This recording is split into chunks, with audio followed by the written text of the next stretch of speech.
press the bell icon on the YouTube app and never miss another update.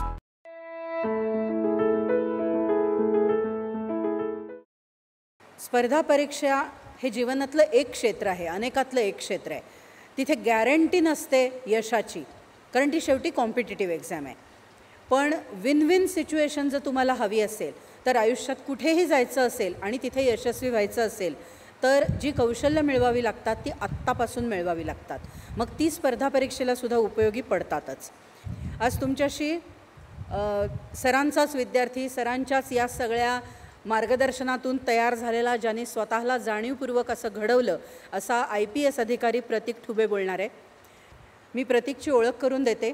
प्रतीक 2013 साली 3 वर्षांपूर्वी UPSCमध्ये निवडला गेला. IPS सेवा मिळाली त्याला. आसाम मेघालय केडर मिळालं. आसाम मेघालय आणि नॉर्थ ईस्टची आणि विशेषतः काश्मीर ही केडर्स असे आहेत की जी केडर्स मिळाली तर तिथून विद्यार्थी वेगवेगळी कारणं सांगून नाहीतर केडर मॅरेजेस करून पळून येतात. प्रतीक हा असा विद्यार्थी आहे की ज्यांनी मागून घेतलं आसाम मेघालय केडर आणि अर्थातच ते त्याला मिळालं. प्रतीक त्याच्या आधी असाच प्रिपरेटरी कोर्स चाणक्य मंडल परिवारमधला करत असताना नंतर त्यांनी चाणक्य मंडल परिवारमध्ये कार्यकर्ता, फॅकल्टी वेगवेगळ्या जबाबदाऱ्या घेतल्या, वेगवेगळी कामं केली. अशाच एका आपल्यातर्फे अभ्यास दौरा नॉर्थ ईस्टचा झाला होता आणि आपला आधीचा एक विद्यार्थी विशाल सोळंकी तिथे मोरीगावला त्यावेळेला कलेक्टर होता. त्यांचं काम बघायला अभ्यास दौरा आपली टीम गेलेली होती. त्यात प्रतीक गेला. तेव्हा प्रतीकनी विशालला शब्द दिला होता की नॉर्थ ईस्ट केडर मागून घेईन आणि ती संधी त्याला लवकरच पुढच्या वर्षी मिळाली. आणि खरंच प्रतीक आज अतिशय अवघड परिस्थितीमध्ये की जिथे रोजचा सामना आहे, गुंडांशी तर पोलिसांचा सामना असतोच, कुठेही जा असतो, बांगलादेशी घुसखोरांशी आहे, ड्रग ट्रॅफिकिंगशी आहे. नागालँडच्या सीमेवर असलेलं आसाममधलं प्रतीकचं गाव मायबॉंग नावाचं गाव आहे. तिथे प्रतीक सध्या प्रोबेशनरी ऑफिसर म्हणून काम करतो आहे. प्रतीक आधी तुमच्याशी बोलेल. इंजिनियर आहे. इलेक्ट्रॉनिक्स अँड टेलिकम्युनिकेशनमधनं प्रतीकने इंजिनिअरिंग केलं आणि त्यानंतर 2013 साली IPS म्हणून निवडला गेला. आधी प्रतीक तुमच्याशी बोलेल 10वी-12वी नंतर काय करावं याबद्दल. थोडा वेळ प्रतीक बोलणार आहे आज, कारण मुख्य भाषणानंतर धर्माधिकारी सरांचं असेल. प्रतीक.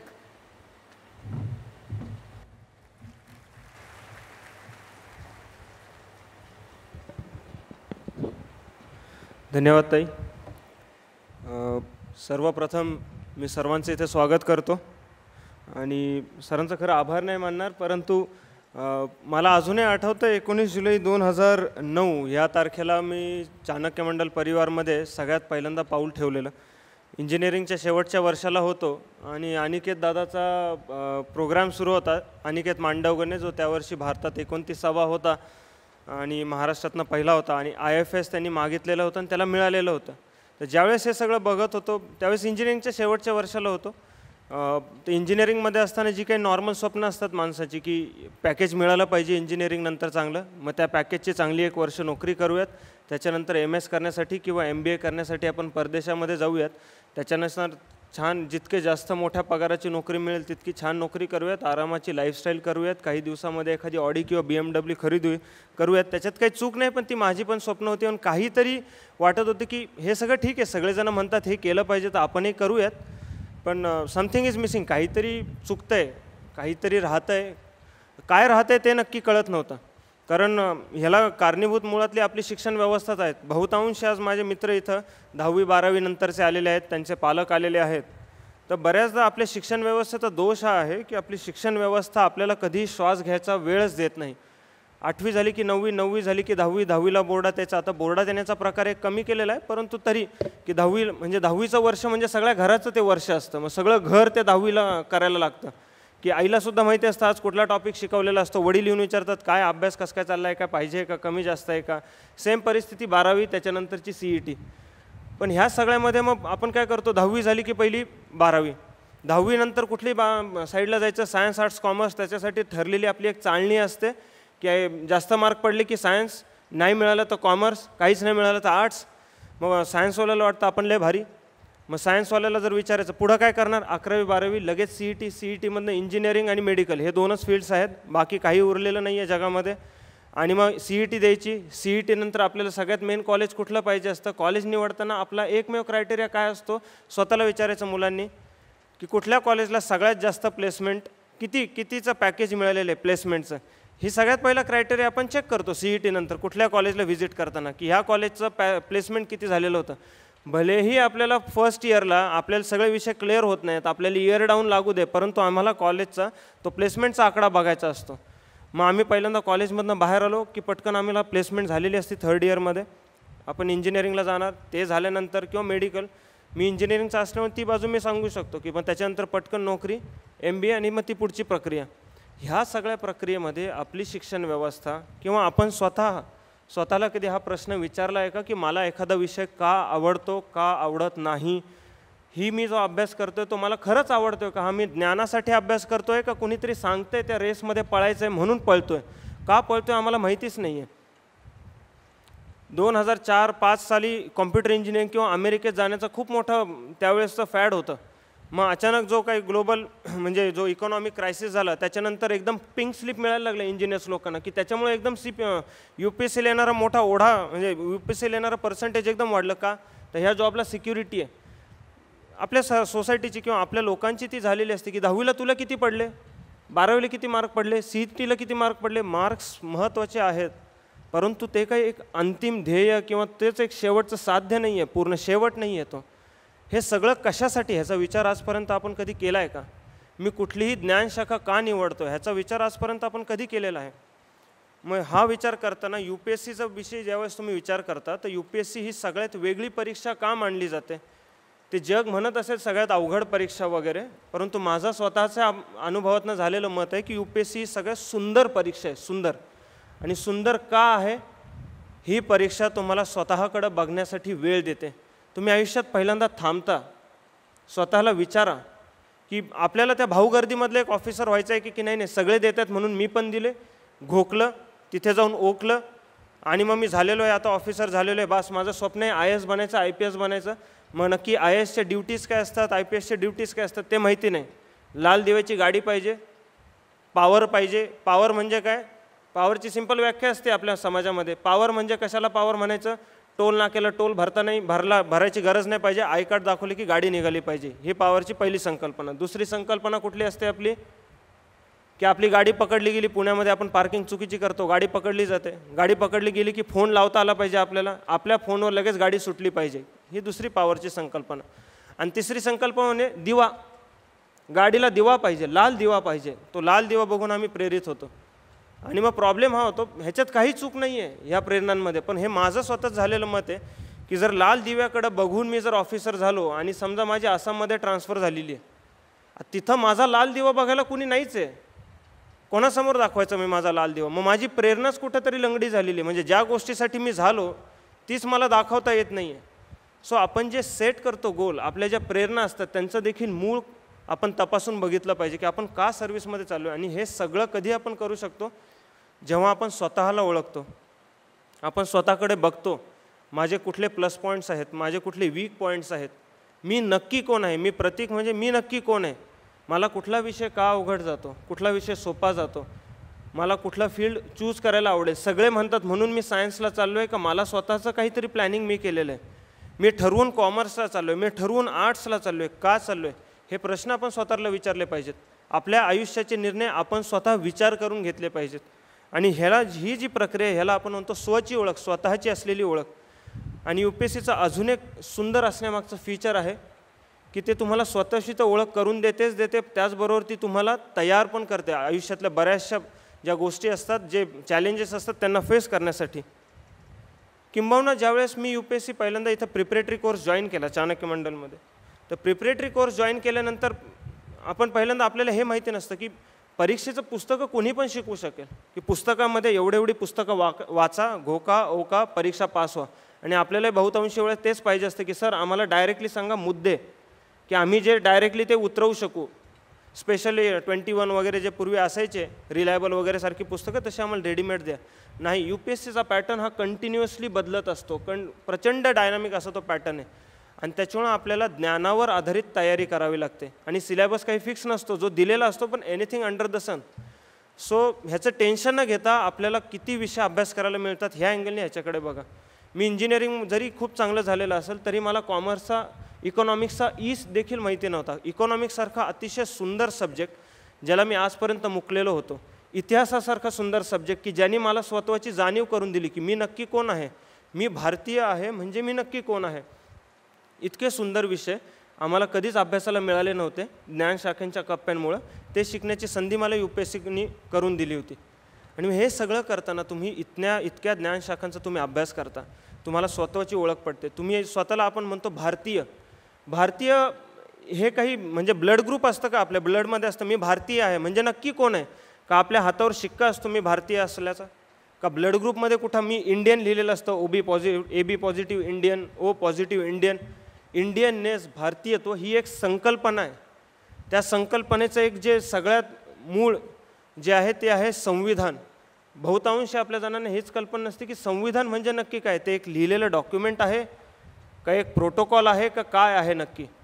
UPSCचा अभ्यास करताना तुम्हाला ह्यातला अर्थ कळतो की भारतीयत्वाचा अर्थ कळतो, मी नक्की कोण आहे, माझा वारसा. इतिहास वाचताना कळतं की माझा वारसा कोण आहे. शिवराय असतील, आंबेडकर असतील, शाहू फुले असतील, अय्यंगार असतील, सुभाषचंद्र बोस असतील, विवेकानंद असतील, हे कुठल्याही एका जाती धर्माचे नसून, कुठल्याही एका प्रदेशाचे नसून हा माझा वारसा आहे हे कळायला लागतं. आणि मग कळतं की मी किती भाग्यवान आहे की इतके चांगले, इतके मोठे लोक आमच्या देशात होऊन गेले आणि त्यांचे विचार मला कळायला लागतात. आणि हे विचार ज्यावेळेस मला स्वतःला कळायला लागतात तेव्हा कोणीतरी उठून मला काहीतरी बोलून मग मी त्याच्यानुसार काम नाही करत, मला माझे स्वतःचे विचार तयार होतात डोक्यामध्ये.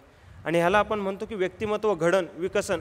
पर्सनॅलिटी डेव्हलपमेंटचे 2 क्लास लावून कधीही पर्सनॅलिटी बनते ह्याच्यावर माझा विश्वासच नाही आहे. मुळामध्ये व्यक्तिमत्व हे तुमच्या आतमध्ये असलेल्या वेगवेगळ्या ज्या क्वालिटीज आहेत त्यांनी बनतं. मग ती लिडरशिप असेल, संकटांना तोंड देण्याची तुमची कॅपॅसिटी असेल, डिसिजन मेकिंगची तुमची ॲबिलिटी असेल, कुठल्याही गोष्टीचा सारासार विचार करण्याची तुमची क्षमता असेल, ह्या सगळ्या गोष्टींनी मिळून तुमचं ते व्यक्तिमत्व बनतं. आणि व्यक्तिमत्व घडवावं लागतं हे माझं स्वतःचं मत आहे. ते कधीही आपोआप घडत नाही, त्याची ही प्रक्रिया आयुष्यभर चालू असते. आणि ती मला करण्याचं, ती आपण जे म्हणतो ते डायरेक्शन, ती डायरेक्शन मला कुठेतरी प्रिपरेटरी कोर्समध्ये असताना मिळाली की नक्की का बरं आपल्याला काम करायचं आहे. नोकरी तर सगळेच जण करतात पण आपल्याला काहीतरी देशासाठी काम करायचं आहे. इतकी सुंदर सर्व्हिस, बाकीच्या सर्व्हिसेस देखील चांगल्या आहेत परंतु पेड सोशल सर्व्हिस की आत्ता येण्याच्या पूर्वी जस्ट काही दिवसांपूर्वी मी आत्ता काम करतो आसाममध्ये. NC हिल्स नावाचा माझा डिस्ट्रिक्ट आहे जो अतिशय डिस्टर्ब्ड एरिया म्हणून ओळखला जातो अतिरेक्यांसाठी. आणि तिथं वेगवेगळे म्हणजे नागालँड, मणिपूर, मेघालय त्याला बाउंड्री आहे. AFSPA armed forces special power act तिथे लागू केलेला आहे. डिस्टर्ब्ड एरिया म्हणून तो MHAने घोषित केलेला आहे, होम डिपार्टमेंटने. तर तिथे काम करताना नुकतंच एक किडनॅपिंग झालं होतं मी येण्याच्या जस्ट 1 दिवस अलीकडं.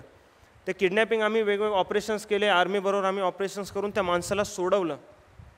त्या माणसाला सोडवल्यानंतर ज्या मिनिटाला त्या माणसाला आम्ही आमच्या कॅम्पमध्ये घेऊन आलो त्या मिनिटाला त्याची मुलं त्याला जी रक्कम मागितलेली होती तेवढे पैसे घेऊन आलेले होते, परंतु पैसे न देता आम्ही त्या माणसालाही सोडवलं, त्या अतिरेक्यांनाही पकडलं ज्यांनी किडनॅप केलेलं होतं. हे केल्यानंतर तो माणसाचं वय बरंच होतं, 60-65 वय होतं त्या माणसाचं, त्या व्यक्तीचं. आणि त्याची मुलं जी होती 30-35 वयाची, ते ज्या पद्धतीने म्हणजे आमच्या मिठी मारली आम्हाला आणि ते रडायला लागले.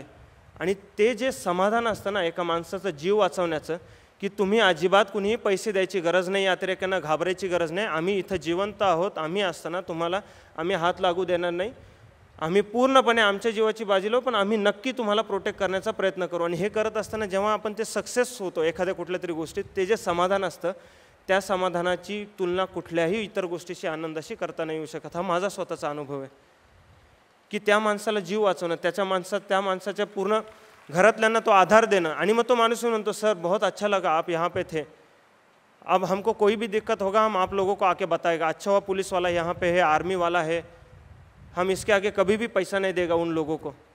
तर हा जो विश्वास आहे, भारतीयत्व म्हणजे अजून काय असतं, हा माझा देश आहे आणि ह्या देशात जे काही घडतं त्या घडण्याला मी जबाबदार आहे एक स्टेक होल्डर म्हणून, एक नागरिक म्हणून. संविधानातले पहिले 3 शब्द आहेत प्रिएम्बलमधलं, वी द पीपल, ह्या भारताचे मालक आम्ही आहोत, ह्या भारतात जे काही घडेल मग ते बरोबर असेल चूक असेल ही माझी जबाबदारी आहे. जशी कुरकुरेची ॲड असते ना, टेढ़ा है पर मेरा है, तसाच माझा भारत देश आहे. जे काय असेल ती माझी जबाबदारी आहे, चूक असेल सुधारवणं पण माझी जबाबदारी आहे. ह्या अँगलने जर आपण काम करायला लागलो तर किंबहुना आसाम, मेघालय असेल, छत्तीसगड असतील, झारखंड असतील, जम्मू काश्मीर असतील, ह्यांसारखी राज्य म्हणजे काम करण्यासाठी तर अतिशय सुंदर आहेत, जिथं कुणीच जात नाही. म्हणजे लहान मुलाचा एक ॲटिट्यूड मला प्रचंड आवडतो. लहान मूल जेव्हा घरात असतं त्याला काही कळत नसतं, भीती वगैरे काही नसते. त्याला जर तुम्ही सांगितलं त्या अंधाऱ्या खोलीत जायचं नाही बरं का, तिकडं भोकाडी बाबा आहे, ते पोरगं त्याच रूममध्ये जाणार 101%, जाऊन बघून येणार आणि म्हणणार कुठे भोकाडी बाबा. मग ही आपली समाज व्यवस्था असते. मग त्याला आपण भीती घालतो, कुठले तरी भूताचे पिक्चर दाखवतो आणि मग ती भीती त्याच्या मनात तयार करतो. आपला ॲटिट्यूड असा हवा, कोण म्हटलं ना इथं काम करता येत नाही, तिथेच करून दाखवतो, तिथेच जाऊन दाखवतो, ब्रिंग इट ऑन, बघूयात किती हार्ड आहे, लेट्स सी इट. हा जो ॲटिट्यूड असतो, हा ॲटिट्यूड कुठेतरी आत्ता बिल्ड करता येतो. तुम्ही आत्ता ज्या वयात आहात हे अतिशय आदर्श वय आहे, त्याच्यासाठीचं परफेक्ट एज आहे. UPSCचा जो काही पिन पॉईंट अभ्यास असतो की आता पुढच्या वर्षी UPSC द्यायची, त्याच्या आपण 1 किंवा 2 वर्ष आधी करूयात त्याची तयारी सुरू. परंतु त्यासाठी जे काही व्यक्तिमत्व लागतं त्याची तयारी आत्ताच सुरू होत असते आपली ह्या क्षणाला. कारण मग सिम्पल, UPSCमध्ये एक इथिक्स नावाचा पेपर आहे, GS पेपर 4, 250 मार्कांचा. पण आपण जर त्याचा अभ्यास फक्त 250 मार्कांसाठी तो पेपर लिहायचा म्हणून जर अभ्यास करायला गेलो तर आपल्यासाठी तो फक्त एक विषय राहतो. परंतु तो इथिक्सचा पेपर फक्त 250 मार्कांसाठी नाही शिकायचा आहे आपल्याला. मी ज्यावेळेस कुठल्या तरी 5 लोकांना पिकअप करतो की ह्यांच्यावर संशय असतो आम्हाला की ह्या 5 लोकांनी मदत केलेली आहे अतिरेक्यांना, तर त्यातले 3वर मला पक्क झालेलं असतं की हे 3 त्याच्यामध्ये इन्व्हॉल्व आहेत. हे 2 आहेत की नाही मला गॅरंटी नाही आहे. एक सेफ ऑप्शन काय असतो, सगळ्यांची नावं चार्जशीटमध्ये टाकून द्यायची, जेव्हा कोर्टात केस जाईल कोर्ट ठरवेल हे 2 आहेत की नाही निरपराध. हे माझ्यासाठी, पोलिसांसाठी एक सिंपल ऑप्शन आहे. आपण कशाला रिस्क घ्यायची, त्या 2 सोडलं आणि ते 2 असतील तर. पण थोडं जर मी पेन घेतलं, मी थोडंसं परिश्रम घेतले तर लक्षात येतं ह्या 2 पैकी एक जो आहे ना, हा एक नाही आहे इन्व्हॉल्व, ह्याच्या घरातला भाऊ इन्व्हॉल्व आहे, हा नाही आहे इन्व्हॉल्व. माझ्यासाठी सिंपल गोष्ट आहे त्याला चार्जशीटमध्ये त्याचं नाव देणं. परंतु त्या माणसाचं नाव चार्जशीटमध्ये जर आलं तर ती केस कोर्टात यायला वर्ष जातात. हा मुलगा तुरुंगात पडलेला असतो, बेल घेण्या इतपत त्याचे पैसेकडे नसतात त्याच्याकडं, तो वर्षभर तुरुंगात खपतो. केस आल्यानंतर वकील करायला त्याच्याकडे पैसे नाही राहत आणि ही सगळी प्रक्रिया करून 3 वर्षांनी तो जवळपास बाहेर निघतो जेलच्या. पण तोपर्यंत त्याचं आयुष्य उद्ध्वस्त झालेलं असतं. आम्ही सेफ गेम खेळलेला असतो, आम्ही रिस्क नाही घेत, डिसिजन आम्ही घेत नाही. आम्ही कशाला अंगाला खार घ्यायची, सेफ ऑप्शन, कुणी आम्हाला दोषी नाही म्हणू शकत. परंतु त्या क्षणी जर माझं डोकं जागेवर असेल आणि मी इथं नुसत्या पाट्या टाकण्यासाठी न आलेलो, मागच्या पानावरून पुढच्या पानावर नाही करायला आलेलो, हा माणूस निरपराध आहे ही माझी गॅरंटी जर मला पटली तर मी त्याचं नाव चार्जशीटमधनं काढून टाकलं. उद्या वेळ लागली तर परत अटक करता येईल त्याला. परंतु त्याचं नाव काढणं हे माझ्यासाठी खूप मोठी गोष्ट नाही आहे, त्याच्याविरुद्ध काहीच पुरावे नाहीत मला माहिती आहे. हे माझ्यासाठी खूप छोटी गोष्ट आहे, पण त्या एका निर्णयाने त्या माणसाचं आयुष्य वाचणार असतं पूर्णपणे, किंवा त्याचं आयुष्य उद्ध्वस्त देखील होणार असतं माझ्या डिसिजननी. मग हा जो निर्णय घ्यायचा असतो ह्याच्यासाठी तो 250 मार्काचा इथिक्सचा पेपर असतो. म्हणजे त्या पेपरचं महत्त्व ते 250 मार्कांसाठी नाही आहे, त्या पेपरचं महत्त्व तुम्हाला लाखो आयुष्य जी तुमच्या समोर येणार आहे, ते एका सहीनिशी तुम्ही त्यांचं आयुष्य बदलणार आहे. त्यांच्या आयुष्याचा बदलण्याचा जो निर्णय तुम्ही घेताय, तो निर्णय घेताना जो विचार प्रक्रिया तुम्ही करणार आहेत ना, त्याची बॅकबोन, त्याचा कुठंतरी पार्श्वभूमी म्हणून इथिक्सचा पेपर आहे. ह्या अँगलनी जर अभ्यास करायला गेला तर अभ्यासाची एक वेगळीच दिशा आपल्याला कळते आणि अभ्यासातली मजा यायला लागते आणि मग आपण अभ्यास एन्जॉय करायला लागतो. असाच एक पॉईंट असतो डिसिजन मेकिंग. आयुष्यात आपल्याला निर्णयच पटकन घेता येत नाहीत. खूप जणांना होतं, आता किंबहुना प्रार्थना सुरू केल्यानंतर आपण पहिल्यांदा ओम सुरू करतो, समोरून ओम झाल्यानंतर पहिला ओम समोरून कुणी म्हणायचा हा आपण सगळेजण श्वास रोखतो, पहिला कुठून तरी ओम ऐकू आला की मग आपण पुढचा ओम म्हणायला सुरुवात करतो. आपण पहिला ओम कधीच नाही म्हणत. आणि आपल्या सोसायटीला लागलेली सवय, पहिले बेंचेस कायम रिकामे सोडायचे असतात, मागं जाऊन बसायचं असतं. का? पुढं बसलं तर प्रश्न विचारतील. आणि मग तिथून आपण आयस बनल्यानंतर आपण आयुष्यात पण पुढं कायम पहिले बेंचेस रिकामे सोडणार आहे. का? प्रश्न नको, प्रॉब्लेम नको. आणि आपण काय किती लेवलचे डिसिजन घेणार आहोत. किंबहुना हा ॲटिट्यूड असतो, ॲटिट्यूड मेक्स अ डिफरन्स. आणि this is what the leadership is all about. Leadership म्हणजे आणि डिसिजन मेकिंग म्हणजे वेगळं काही नसतं, तुमच्या रोजच्या वागण्या बोलण्यातली गोष्ट असते. मला चुकीचं वाटतं, आता तुम्ही म्हणाल की समोर 10 खुर्च्या रिकाम्यात, आम्ही 5 मित्र मागं बसलोत, आणि आम्ही जाऊन काय फरक पडणार आहे. मला बाकी 9 खुर्च्यांचं माहिती नाही, मी जाऊन पुढची एक खुर्ची भरतो. मला ते चूक वाटतं, मी करतो, बाकीच्यांवर माझा कंट्रोल नाही. प्रत्येक जणाने स्वतःला सुधारायचा प्रयत्न केला तरीसुद्धा समाज सुधारणार असतो. परंतु प्रत्येकजण दुसऱ्यांनी करायची वाट बघतो. शिवाजी जन्माला यावं पण दुसऱ्याच्या घरात. UPSC नको MPSC देतो का? घराजवळ आमची पोस्टिंग असलेली बरी. लांब पोस्टिंग मिळाली तरी जाण्याच्या अगोदरच रडगाणं सुरू होतं लोकांचं अकॅडमीमध्ये, का नाही घरापासून इतक्या लांब आहे, आसाम इतक्या दूर आहे महाराष्ट्रापासून, तुला थोडी चालत जायचं आहे बाबा, एवढं का टेन्शन घेतोस. परंतु ही जी मानसिक गुलामगिरी आमची झालेली आहे ना, ह्याच्यातनं कुठेतरी बाहेर येणं गरजेचं आहे. आणि इथं लिडरशिप आणि डिसिजन मेकिंग ह्या सगळ्या गोष्टी येतात. रडणाऱ्यासाठी कायम रडता येतं.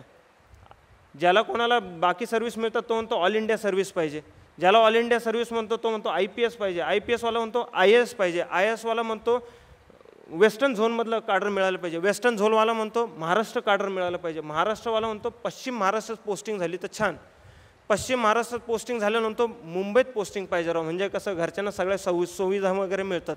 पश्चिम महाराष्ट्रात मग मुंबईत पोस्टिंग झाली की तो म्हणतो एक काम करा, फ्लॅट मला ना सी फेसिंग मिळाला पाहिजे.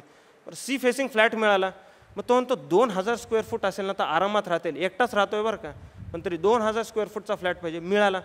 सी फेसिंग पण मिळाला, पण माझ्या बाल्कनीतनं मला सनसेट आणि सनराईज नाही दिसत आहे, त्याच्या बाल्कनीचं सनसेट आणि सनराईज दिसतंय, मिळालं. आणि एवढं सगळं मिळालं, सगळ्या त्याला पोस्टिंग मिळालं, सगळं मिळालं, तरी तो रडतो. तो जो दुसरा इन्स्पेक्टर आहे त्याच्या घरी 2 ऑर्डरली आहेत, माझ्या घरी एकच ऑर्डरली आहे. सर रडणाऱ्याला लिमिटच नसते, कुठेही गेला तरी माणूस रडूच, ज्याला रडायचं तो सगळीकडे जाऊन रडत असतो, आणि ज्याला काम करायचं त्याला कुठेही टाकलं तरी तो म्हणतो चला यार आयुष्यात काहीतरी छान अनुभव मिळतील. म्हणजे मी काय खूप मोठा लागून गेलो अशातला भागच नाही, मी एक खूप छोटा शिपाई आहे या देशाचा, खूप छोटा शिवरायांचा एक मावळा आहे जो ज्याला जमते ते थोडंसं करायचा प्रयत्न करतो. माझ्या पोस्टिंगच्या ठिकाणी काहीच अवेलेबल नव्हतं, अजूनही बहुतांशी गोष्टी आम्हाला तिथं तयार करायच्यात, मी एकटा तयार करणारा कोणी मोठा नाही लागून गेलो. बट करताना मी म्हटलं चलो माझी पोस्टिंग तिथं किती असणार आहे, 1, 1.5, 2 वर्ष करूयात ना काम, बघूयात. आजपर्यंत आयुष्यामध्ये पुणे मुंबईत राहिलो आहे आपण, 10 मागचे 5, 6, 7, 8, 9, 10 वर्ष सगळे मॉल बघितले, सिनेमा थिएटर बघितलेत, काय बघायचं राहिलं. आता अशा एरियात काम करून बघूयात, बघू किती हार्डशिप्स असतात, बघू किती रफ अँड टफ असतं, बघू किती त्रास होतो. ब्रिंग इट ऑन, येऊ द्या, किती टफ करतायत करा तुम्ही, आम्ही त्याच्यात पण हसून दाखवतो, एन्जॉय करून दाखवतो. दिस इज व्हॉट इज ॲटिट्यूड जो इथं तयार केला जातो, आणि तो तयार करणंच सगळ्यात महत्त्वाचं आहे. अभ्यास आपण करू शकतो, पुस्तकं वाचून अभ्यास करता येतो, कारण UPSC एक परीक्षा पद्धती आहे, एक मेथड आहे ती परीक्षा क्लिअर करण्याची. पण घोकाओकाने पार करता येतं का, आरामात करता येतं, करायचं आहे का, तो तुमचा पर्सनल चॉईस आहे.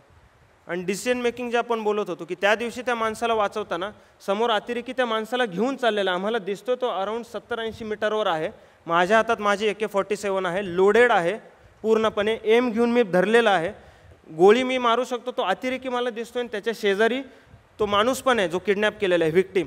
पण त्या दोघांमध्ये डिस्टन्स मॅक्सिमम 1 किंवा 2 फुटाचे आहे, आणि AK-47ची गोळी जेव्हा जाते 100 मीटरपर्यंत प्रॉपरली हिट, म्हणजे त्याची ॲक्युरेसी खूप चांगली आहे. परंतु 70-80 मीटरला जर 1 किंवा 2 फुटांनी ती गोळी हल्ली तर ती व्हिक्टीमला बसू शकते, पण त्याला सोडावं तर तोपर्यंत किडनॅपर पळून जाऊ शकतो. त्यावेळेस आम्हाला डिसिजन घेतात 2 मिनिटात. माझ्याबरोबरचे माझे सगळे जवान, तो आर्मीचा मेजर, आम्ही सगळे ते कन्फ्युजनमध्ये, आणि आमचे जवान आमच्याकडे बघतात की काय तुम्ही डिसिजन घेणार आहे. साहेब गोली मार दे क्या, गोली मार देते हैं. डिसिजन मला घ्यायचा आहे, गोळी मारायची आहे नाही मारायची आहे, कन्फ्युजन आहे. काहीतरी घ्यायचं आहे मात्र पुढच्या 1 मिनिटात डिसिजन, नाहीतर एक तर तो मरेल नाहीतर काहीतरी दुसरं काहीतरी होईल. You don't know, you have to take decision. मग त्यावेळेस आम्ही डिसिजन घेतलं, नाही नाही त्या मारायची नाही गोळी, पाहिजे तो पळून जाऊ दे, आज ना उद्या सापडेल, काय कुठं पळून जात नाही. व्हिक्टीमची सिक्युरिटी महत्त्वाची. आम्ही गोळी नाही मारली, आम्ही पळत गेलो, कॉर्डन केलं, व्हिक्टीमला निघाला, किडनॅपर पळून गेला, काही नाही 24 तासाच्यात किडनॅपर परत सापडला आम्हाला. आम्ही त्याला जिवंत पकडलं, वेपन त्याच्याकडनं काढलं, सगळं झालं. हा आमचा डिसिजन बरोबर निघाला. परंतु काहीतरी डिसिजन घेणं गरजेचं आहे. काय झालं असतं, मॅक्सिमम गोळी मारली असती, त्याला लागली असती, डिफेंड करता येतं सगळ्या गोष्टी, पण डिसिजन घेणं महत्त्वाचं असतं. त्या मिनिटाला पूर्ण फोर्स तुमच्या एका डिसिजनकडे बघत असते. आणि त्यावेळेस जर मी म्हटलं नाही रे कोणीतरी रागवेल, हा रागवेल, तो रागवेल, सिनियर रागवेल, मग मी कसं काय डिसिजन घेऊ, नाही घेणार, असं नाही करणार, तसं नाही करणार, ह्या ज्या क्वालिटीज आहेत ना डिसिजन मेकिंगच्या, ह्या कुठल्याही क्लासमध्ये, कुठल्याही ठिकाणी, कुठल्याही पुस्तकात तुम्हाला बघायला मिळत नाहीत.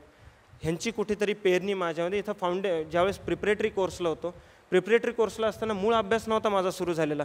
मी विलेज व्हिजिट केलेलं होतं मध्य प्रदेशमध्ये, झाबुआसारख्या जिल्ह्यामध्ये जाऊन तिथले जे ग्राउंड लेवलचे प्रॉब्लेम आहेत ते आम्ही बघितलेले होते. वेगवेगळे उपक्रम आम्ही त्याच्यात केलेले, त्याच्यात लिडरशिप आम्ही केलेली की 10 लोकांचा ग्रुप सांभाळताना किती नाकी 9 येतात हे जे ग्रुप लीडर आत्ता किंवा कोऑर्डिनेटर असतील त्यांना विचारलं तर कळतं. हे एक प्रकारचं ट्रेनिंगच आहे. लोक म्हणतात कशाला फुकटची कामं करायची, हे तुमच्यासाठी माझ्यासाठीचं ट्रेनिंग असतं हे काम करणं. आणि हेच ट्रेनिंग आयुष्यामध्ये सगळ्यात महत्त्वाचं कामाला येतं. हा माझा स्वतःचा अनुभव आहे. आणि हे सगळं करत असताना जी तुमची पर्सनॅलिटी बिल्टअप होत जाते, जी तुमची रॉबर्सनेस तयार होत जातो, तोच कुठंतरी तुम्हाला पुढे जाऊन हेल्प करणार असतो.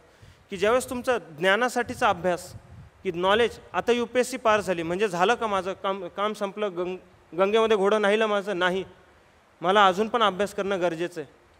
कारण का, जोपर्यंत ज्या मिनिटाला मी म्हटलो की माझं झालं आहे सगळं, त्या मिनिटाला माझी प्रगती थांबलेली असते. मग त्याच मिनिटाला मी आसाममध्ये काम करत असेल तर मला माहिती आहे नागालँडमध्ये काय चाललं आहे, नागालँडमध्ये काय चाललं आहे, मणिपूरमध्ये काय चाललं आहे. आत्ता आमचे 5 जवान मारले गेले, तिथे 6 जवान मारले गेले मणिपूरमध्ये, 28 आसाम रायफल्सचे.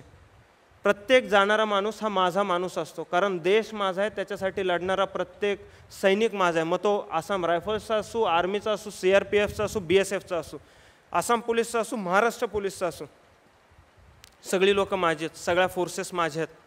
हा माझा हा स्वार्थ, ह्या पद्धतीने मला स्वार्थी व्हायला नक्कीच आवडेल. आणि ह्याची कुठंतरी शिकवणूक जी असते ना, ही ह्या वयात आत्ता तुम्हाला करायची असते. स्वत्व सापडताना तुम्हाला देश पण सापडतो, कळायला लागतो, दिसतो. आणि हे जे सगळं आहे ह्याच्यासाठी आपल्याला हा सगळा अभ्यास करायचा. का बरं UPSC द्यायची? लाल दिव्यासाठी. लाल दिवा मिळणार आहे, पगार उत्तम, एक उच्च मध्यमवर्गीय आयुष्य जगण्या इतपत तुम्हाला पगार मिळतो का? नक्कीच मिळतो. गाडी मिळते, घोडा मिळतो, अक्षरशः घोडा पण मिळतो, म्हणजे नावाला नाही पण घोडा मिळतो, सगळं मिळतं तुम्हाला, नोकर चाकर सगळं मिळतात. मग गव्हर्नमेंट काय म्हणतं? फक्त काम करा. परंतु ते देखील आम्ही करत नाही. आत आले, आज 3 वर्ष झाली सिस्टीममध्ये येऊन, पण 3 वर्षात माझं बघितलेलं आहे की आपल्या पालकांचं काय असतं मुख्यतः, की 10वीला काय आपण काय म्हणतो, किती मार्क पडले, कसे मार्क पडले, कशा पद्धतीने अभ्यास केला कुणीही विचारत नाही, किती मार्क पडले. UPSCत पण रँक किती, कॅटेगरी किती, सर्व्हिस कोणती, बस. कारण ॲटिट्यूड बदलत नाही. ऑफिसर, राजकारणी कुणीही ढगातनं पडत नाही, तो तुमच्या आमच्यातनंच उठून आलेला असतो. जसे तुम्ही आम्ही आहोत तसेच ब्युरोक्रॅट्स आणि राजकारणी असतात. आम्हाला फक्त मार्कांशी घेणं देणं आहे, फक्त मार्कांशी. किंबहुना पेपरमध्ये सकाळमध्ये मी 2-4 दिवसापूर्वी काही बातमी वाचली होती की ही वेगळ्या विषयांतराचं असेल, पण त्याच्यात लिहिलेलं की शेतकऱ्यांना लग्नासाठी मागण्याच नाहीत, फक्त सॉफ्टवेअर इंजिनियरला लग्नासाठी मागण्या, शेतकऱ्यांना मुलीच मिळत नाहीत लग्नासाठी. आता हसण्याचा विषय असेल काही लोकांसाठी, परंतु जर सिरियसली बघायला गेलं तर it shows the mentality of our society. आम्ही कसे बनत चाललेलो आहोत. आणि त्यातल्या त्यात जर मुलगा एकटा असेल तर त्याला सगळ्यात जास्त डिमांड, का तर जबाबदाऱ्या नाहीत. हे करताना आम्ही कुठंतरी मेंटली आम्ही पूर्ण मटेरियलिस्टिक, फक्त दिखावबाजी करणाऱ्या समाजाकडे आम्ही वाटचाल करत आहोत. का आम्हाला फक्त मार्क पाहिजेलेत, कशा पद्धतीने आले आम्हाला घेणं देणं नाही, कुठल्या पद्धतीने आले घेणं देणं नाही, काय लांडा लबाड्या करून आले घेणं देणं नाही. पण कायम लक्षात घ्या, अशा पद्धतीने जे माणसं आत आलेले असतात ते आत येऊनही कधी काम करू शकत नाही, कारण त्यांना कष्टाचा अर्थच माहिती नसतो. मग आपल्याला कुठल्या पद्धतीने आतमध्ये यायचं आहे सरकारी सेवांमध्ये. आणि मग आपल्याला का बरं, आपल्याला जर हे बदलायचं असेल तर आपण कुठंतरी सुरुवात केली पाहिजे ह्या सगळ्या गोष्टींची. मग लांड्या लबाड्या करून आतमध्ये यायचं आहे का खरंच आपल्याला परिश्रम करून भारतीयत्वाचा अर्थ समजून सेवा करण्यासाठी आतमध्ये यायचं आहे? जो माणूस नुसता मार्क बघून आत आलेला असतो तो सिनियर झाल्यानंतर देखील तो समोरच्याचे कधी गुण नाही बघत, तो फक्त मार्क बघतो. कारण ह्याला स्वतःला इन्सिक्युरिटी असते, स्वतः उभ्या आयुष्यात काम केलेलं नसतं, त्यांनी फक्त कागदी घोडे नाचवलेले असतात, तर समोरचेही फक्त तो कागदी घोडेचं बघतो.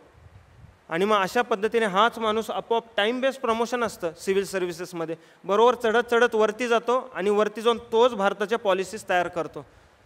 आणि ज्या पद्धतीने आपण रडतो ना कायम, ज्यावेळेस बजेट होतं त्यावेळेस आपण कायम पेपरमध्ये छापून येतं महाराष्ट्राला इतकं कमी, महाराष्ट्राला काहीच मिळालं नाही, ह्या राज्याला काहीच मिळालं नाही, त्यांना काहीच मिळालेलं नाही. का बरं नाही मिळत? आमची प्रवृत्ती, जसं मी मगाशी म्हटलं, MPSC आपण देतो, UPSC न देता मोस्ट ऑफ दी जे स्टुडंट्स असतात, का तर महाराष्ट्रातच राहता येईल, घराच्या जवळ राहता येईल, आपल्याच लोकांसमोर पॉवर दाखवता येईल, ह्या पद्धतीने आपण इथेच राहतो. आपण कधी दिल्लीमध्ये जात नाही, आपण कधी वरच्या लेवलला जात नाही, आपण कधी क्रीम पोस्टिंग सोडत नाही, चांगल्या पोस्टिंग सोडत नाही. का तर कम्फर्टेबल लाईफ आपल्याला सवय लागलेली असते.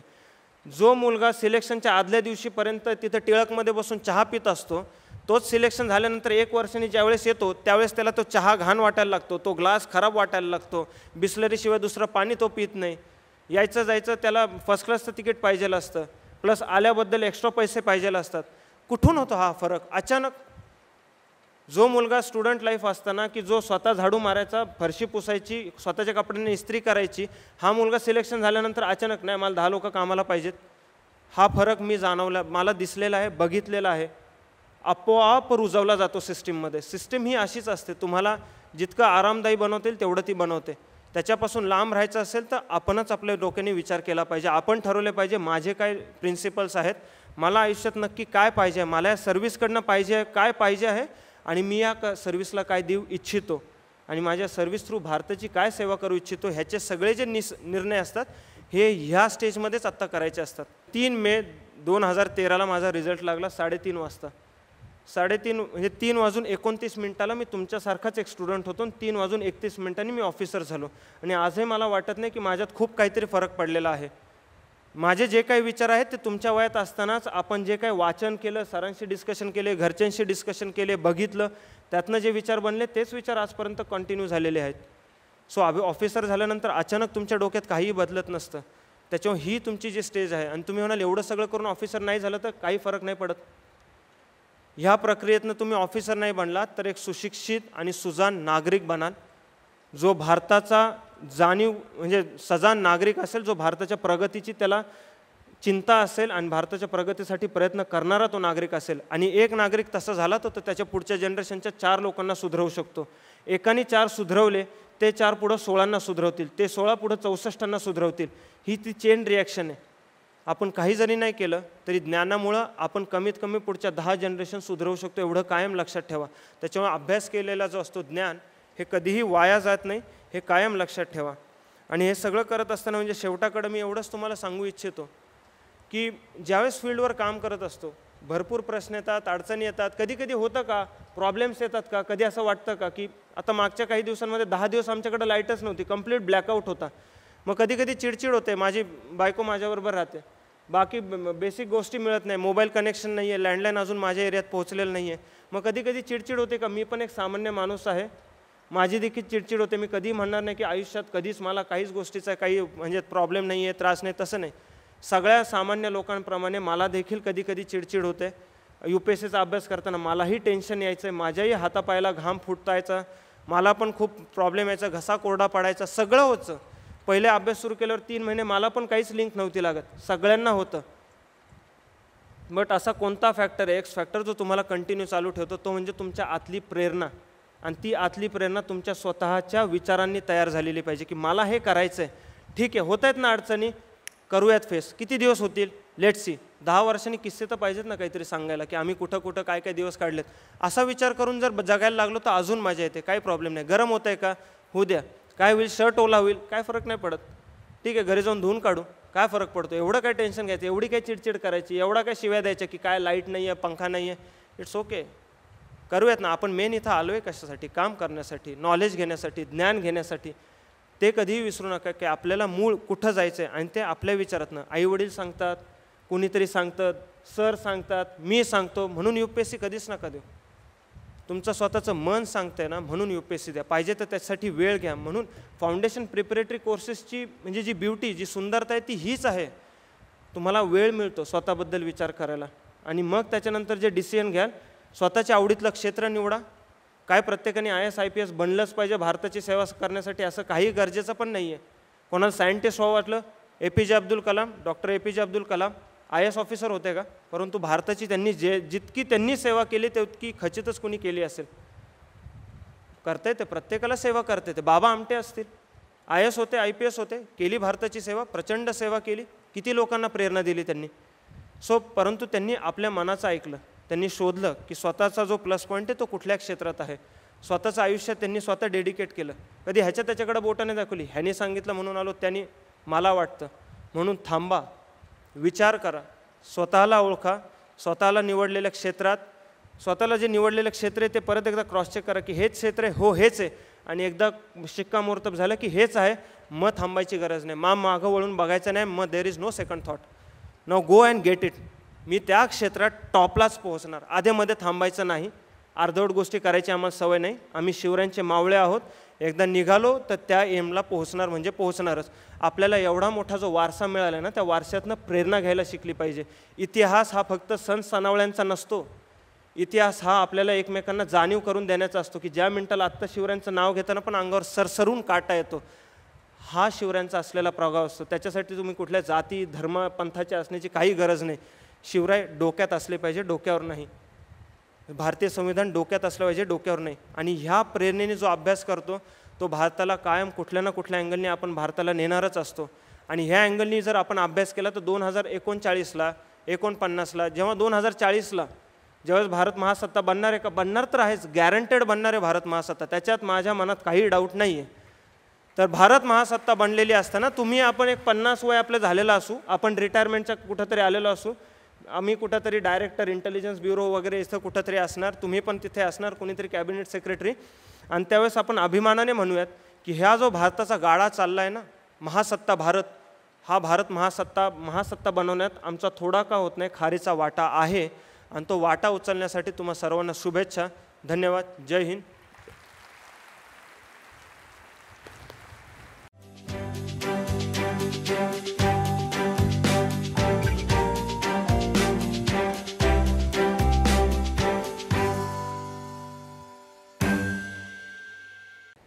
मला पण लहानपणापासून गोष्टी वाचताना प्रश्न पडत आलेला आहे की आमचा हा सुजलाम सुफलाम देश, पण याच्या लोककथांच्या मध्ये बघावं तेव्हा काय तर एकदा काय झाले, राज्यात दुष्काळ पडला.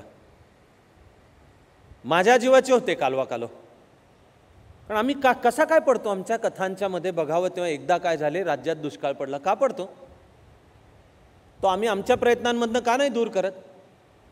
का नाही आम्ही पाण्याचा प्रत्येक थेंब नीट अडवून तो शेतांच्या मधनं केशाकर्षणाच्या द्वारा वर आला, हिरवीगार शेतं पिकली? का नाही आम्ही पाणी अडवा पाणी जिरवा का नाही करत?